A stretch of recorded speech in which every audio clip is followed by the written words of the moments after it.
Hi, this is Alex from phpacademy.org, and this is a PHP video tutorial for the new Boston. Now, if you're just getting started with PHP and want to start developing, you're going to need somewhere to test your code. Now, you may have already purchased paid hosting and you may be able to upload PHP files. Check with your host to see if they allow PHP extensions. 99% of paid and free hosting will allow you to run PHP on the server. It's pretty much a must in most cases for most hosting companies.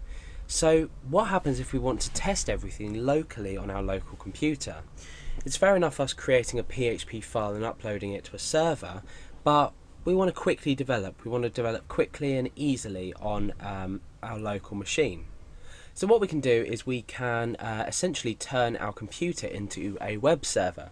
Now, it's highly unrecommended that you allow people to access this web server, because if it's not properly configured, your php.ini file is not properly configured, or anything else is not configured, you're going to run into trouble. So you're going to have some security issues there.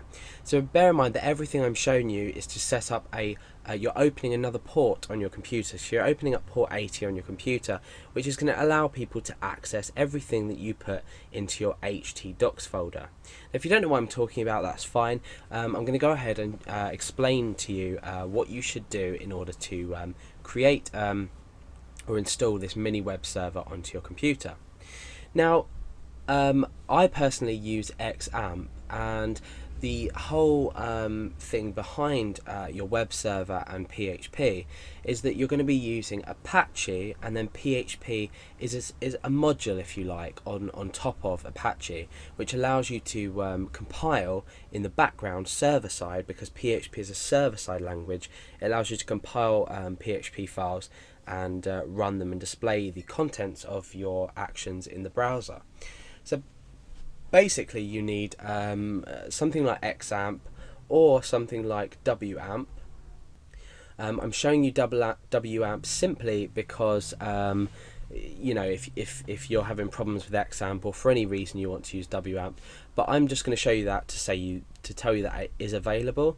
However, I'm going to be dealing with XAMPP and XAMPP default directories, things like that. So if you'd like to follow along with this tutorial, I'm going to be using XAMPP. Otherwise, go and install WAMP and see if you can take anything from this tutorial away with you and apply it to WAMP settings as well.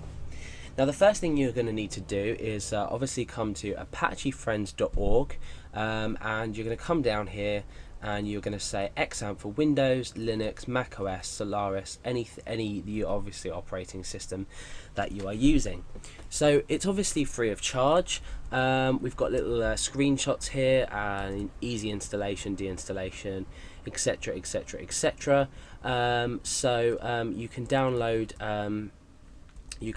this for Windows by just simply clicking XAMPP for Windows, and I'm going to be giving you the example here and running through for Windows. So I'm not going to be using Linux, Mac OS or Solaris. I'm going to be using Windows in this case. So once you've clicked the file or click this link, you're going to come down and you're going to say download XAMPP here. So the installation here says method A installation with the installer or without the installer. We're going to choose XAMPP here, and what that's going to do is we can click on installer. So I'd highly recommend you install it with the installer. We're going to click that and it's going to download, so pretty simple stuff. You're going to open this installation file once it's downloaded. So obviously it's hosted with SourceForge. So you're going to save this file.